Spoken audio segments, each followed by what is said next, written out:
আসসালামু আলাইকুম।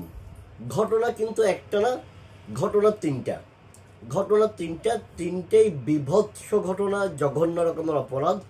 এই তিনটি বিভৎস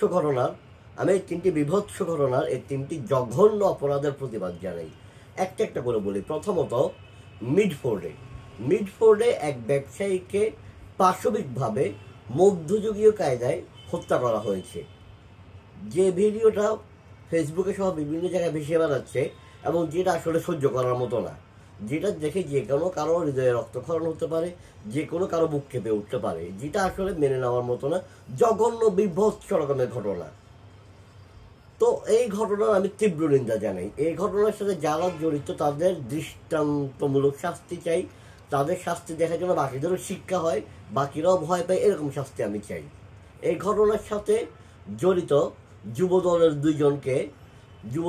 দুজনকে আজীবনের জন্য বহিষ্কার করা হয়েছে। আজীবনের জন্য বহিষ্কার করা হয়েছে, তাদেরকে গ্রেপ্তারও করা হয়েছে। আমি চাই তাদের দৃষ্টান্তমূলক শাস্তি হোক। আমি চাই ভুক্তভোগী যে পরিবার, সেই পরিবার, তারা তো তাদের প্রিয় মানুষটাকে হারিয়ে ফেলেছে। আমি চাই তারা যেন এখন ন্যায় বিচারটা পায়। তারা যেন ন্যায় বিচার পেতে গিয়ে কোনো ধরনের হেনস্থার শিকার যেন তারা না হয়, এটা কিন্তু খেয়াল রাখতে হবে।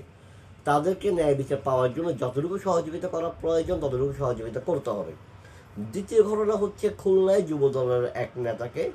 একজন যুবদলের নেতাকে জঘন্যভাবে গুলি করে শান্ত হয়নি, গুলি করার পর তার পায়ের রগও কেটে দেওয়া হয়েছে।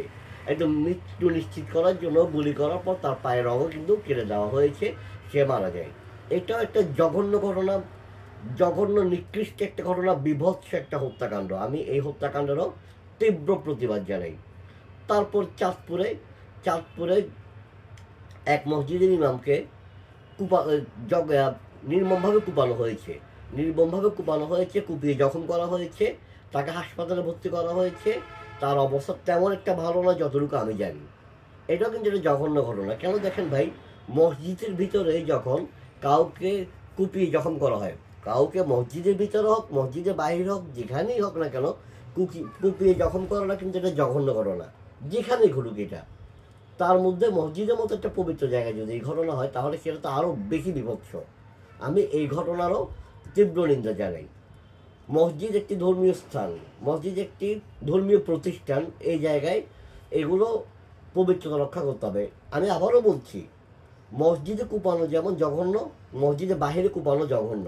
কাউকে কুপিয়ে জখম করা, গুলি করা, কারোর প্রতি অমানবিক অত্যাচার চালানো, সেটা কোনো ধর্মীয় প্রতিষ্ঠানে হোক কিংবা তার বাহিরে হোক, মসজিদে হোক, মসজিদে বাহিরে হোক, যে কোনো জায়গায় হোক অপরাধ। বিষয়টা ক্লিয়ার করে বললাম। আমি এই বিভৎস ঘটনারও তীব্র নিন্দা জানাই।